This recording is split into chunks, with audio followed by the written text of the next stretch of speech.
የተወደዳችሁ ህዝባዊ ወያኔ ሓርነት ትግራይ ህወሓት ከፖለቲካ ፓርቲነት መሰረዙን አስመልክቶ ከኢትዮጵያ ብሔራዊ ምርጫ ቦርድ የተሰጠ መግለጫ ደርሶናል። የመግለጫውን ሙሉ ቃል እንደሚከተለው አቀርበዋለሁ።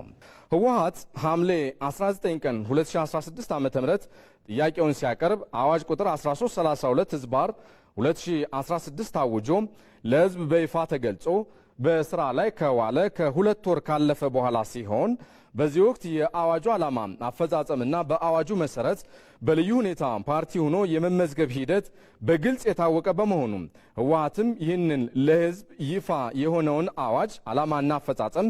በግልጽ በማወቅና በመረዳት በአዋጁ ላይ የተመለከቱትን ሰነዶች አያይዞ በማቅረብ በአዋጁ የተጠየቀውን የምዝገባ ስነ ስርዓት በመፈጸም ምዝገባው ተከናውኗል ይላል መግለጫው። ከሁሉም በላይ ህወሓት ሐምሌ 19 ቀን 2016 ዓ.ም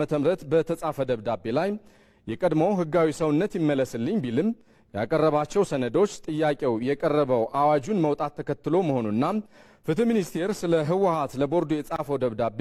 በልዩ ሁኔታ ለመመዝገብ የቀረበ መሆኑን የሚያስረዳ ሲሆን በተለይም ቦርዱ ለህወሓት ነሐሴ 3 ቀን 2016 ዓ.ም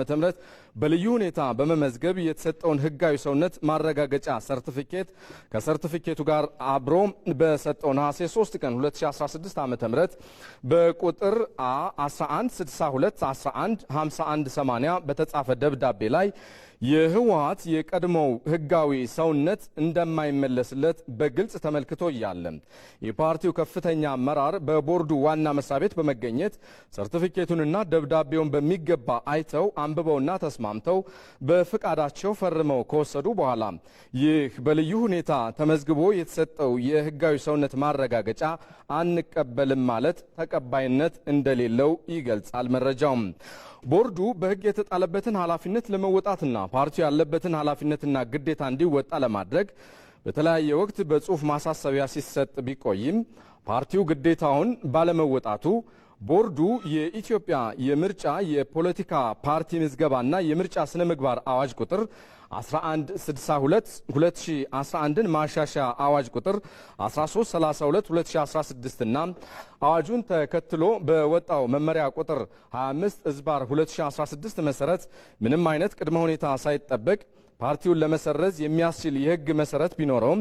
ፓርቲው ግዴታውን እንዲወጣ እድል ለመስጠት ቦርዱ ፓርቲውን ለ3 ወራት ከማንኛውም የፖለቲካ ፓርቲ እንቅስቃሴ በማገድ ፓርቲው የእርምት እርምጃ በመውሰድ በህጉ መሰረት ግዴታውን እንዲፈጽም ቦርዱ ጥረት ቢያደርግም ፓርቲው የተጣለበትን የህግ ግዴታ ለመወጣት ፈቃደኛ አለመሆኑን የላከው መግለጫ ያመላክታል ብሔራዊ ምርጫ ቦርድ። በመሆኑም ቦርዱ የካቲት 5 ቀን 2017 ዓ.ም በቁጥር 1162/11/1542/1 በተጻፈ ደብዳቤ በተራ ቁጥር 3 ላይ በተጠቀሰው የቦርድ ውሳኔ ላይ ፓርቲው በ3 ወራት ጊዜ ውስጥ እግድ ጊዜ የእርምት እርምጃ ሳይወስድ ቢቀር በአዋጁ ቁጥር 1332/16 አንቀጽ 311 ሐመርኋና በመመሪያ ቁጥር 25/2016 አንቀጽ 191 ሐመርኋ መሰረት ቦርዱ የተለየ አካሄድ ሳይከተል የፓርቲውን ምዝገባ እንዲሰርዝ ቦርዱ በወሰነው መሰረት ፓርቲው የእርምት እርምጃ ባለመውሰዱ ሳቢያ ቦርዱ ግንቦት 5 ቀን 2017 ዓ.ም ባደረገው ስብሰባ ፓርቲው ከግንቦት 5 ቀን 2017 ዓ.ም ጀምሮ ከፖለቲካ ፓርቲነት የተሰረዘ መሆኑን ወስኗል። ይህም ውሳኔ ለህወሓት ለፍትህ ሚኒስቴር በጽሁፍ እንዲደርስ ለህዝብ ይፋ እንዲደረግና የፓርቲውን መሰረዝ ውጤቱን በተመለከተ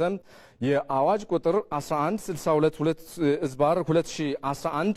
አንቀጽ 99 እንደ አግባብነቱ በህወሓትና አመራሮቹ ላይ እንዲፈጸም ቦርዱ ውሳኔ አሳልፏል።